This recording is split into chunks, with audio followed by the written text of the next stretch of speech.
Hello everyone, welcome back to my channel Piyoshi's লাইফস্টাইলে তোমাদের অনেক অনেক স্বাগত জানাই। চলে এসেছি আজকেও নতুন একটা ব্লগ ভিডিও নিয়ে। আজকে আমরা সবাই মিলে যাচ্ছি মায়াপুর ঘুরতে। হঠাৎ করে প্ল্যান হয়ে গেল এই ঘুরতে যাওয়ার। তাই তো আমরা বেরিয়ে পড়লাম দুপুর 12টা নাগাদ। কিন্তু স্টেশনে এসে দেখি কোনো ট্রেন নেই এখন। রেল লাইনের কাজের জন্য যে ট্রেনগুলো ছিল সেগুলো সবই অফ করে দিয়েছে। তাই আমরা স্টেশনেই বসে রইলাম। শুধু আমরা নয়, অনেকেই সেরকমভাবে বসেছিল, যেহেতু কেউ জানতো না যে ট্রেন কখন রয়েছে।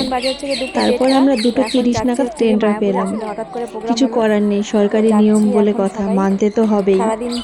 এরপর দেখতে দেখতে আমাদের ট্রেন চলে এলো। এত বিরক্ত লাগছিল, আর কিছু বলার নেই। এখন প্রিয়সী বলছে যে আর হাঁটবে না। তখন আর কি করব, মিথ্যে বলে বলে ওকে হনুমানের ভয় দেখিয়ে পুরো প্ল্যাটফর্মটা হাঁটা করালাম। কিন্তু স্টেশন থেকে যেই না নামলাম আর বেরোবো যখন, তখনই দেখি সামনে হনুমান এসে হাজির। যাই হোক, সেই ক্লিপটা আর নেওয়া হয়নি। তারপর আমরা টোটোতে করে চলে এলাম ফেরিঘাট। এই ফেরিঘাট পারাপার হয়েই কিন্তু আমাদের মায়াপুর ইস্কন মন্দিরে যেতে হবে। আর এখান থেকে দেখো ইস্কন মন্দিরটা দেখা যাচ্ছে। ইস্কন মন্দিরে ঢুকতে না ঢুকতেই দেখি কি অপূর্ব মধুর হরিনাম সংকীর্তন হচ্ছে। তো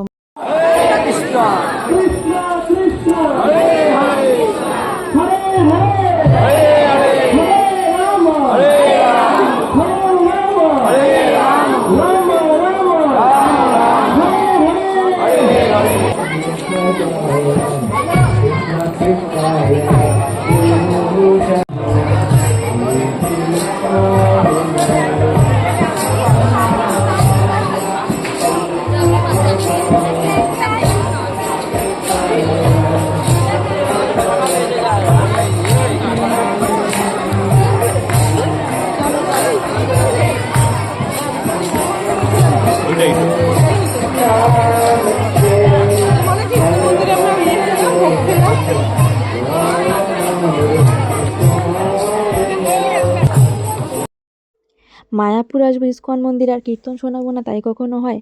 তাই তো এখানে ভয়েস ওভার না দিয়ে কীর্তনটাই তোমাদের শুনিয়ে দিলাম।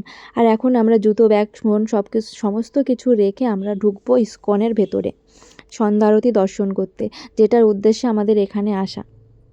যেহেতু আমাদের ঘুরতে ঘুরতে অনেকটাই রাত হয়ে গেছিলো, প্রিয়সী খুব টায়ার্ড হয়ে ওর দিদুনের কোলে ঘুমিয়ে পড়েছে। আর আমরা সকলেই খুব টায়ার্ড, তাই আর কোনো ভিডিও করিনি। এবার আমরা ট্রেন থেকে নেমে পড়লাম মেন বাড়ির উদ্দেশ্যে, মানে কালনাতে।